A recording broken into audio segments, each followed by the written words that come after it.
আসসালামু আলাইকুম বন্ধুরা, সবাই কেমন আছেন? আশা করি ভালো আছেন। আমিও ভালো আছি। আজকে যাচ্ছি বাড়িতে, সকালবেলা রাইডিং। এখন আমি ময়মনসিংহ পেরিয়ে তারাকান্দা পার হয়ে যাচ্ছি। সকালবেলা রাইড করতে আসলে অনেক মজার। রাস্তা ফাঁকা থাকে, তেমন গাড়ি থাকে না। আর সকালবেলা গাড়ি চালানোর মজাটাই আলাদা। গাড়িকে ওভারটেক করতেছি, করলাম,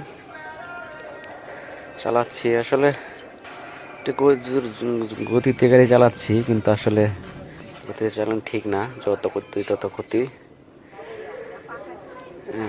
তাছাড়া রাস্তা ফাঁকা, তো এই জন্য একটু যাচ্ছি গতিতে। এই পিছে আমার এক ছোট ভাই, একসাথে যাচ্ছি। বাড়িতে যাওয়ার উদ্দেশ্য হলো আমার এক ছোট ভাইয়ের বিয়ে। নাগের হচ্ছে না, বড় ভাই সেবার দায়িত্ব আছে, এই জন্য যাওয়া। আসলে চেষ্টা করি সাবধানে রাইড করার জন্য, সেফটি নিয়ে। হেলমেট তো অবশ্যই বাধ্যতামূলক পরতে হয়, আর হেলমেট পরাও নিজের জন্য নিরাপদ। শুধু আপনার মাথার জন্য না, মাথার তো সেফটিটা আছেই। আপনার এলো পোকা, অনেক সময় পোকা চোখে পড়ে যায়, তারপরে ধুলা বালু, তার থেকেও সেফটি পাওয়া যায়। এই আর মানুষ দেখেন, এই যে রাস্তা পেরোচ্ছে, মানে ডাইনে বামে তাকান দরকার নেই।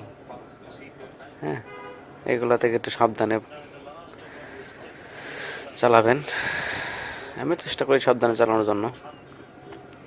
এই আসলে মানুষের দিন দিন স্মৃতি কমে যাচ্ছে। এক বামে দেখতেছেন পাম্প, এটাই হচ্ছে আমার বাড়িতে শেষ পাম্প। এতে তেল নিয়ে যায়, কিন্তু তেল আছে, যেন তেল নিয়ে যাচ্ছি। এই সকালে আসলে কুয়াশা, শীতের সময় তো একটু কুয়াশা দেখতেই পারতেছেন।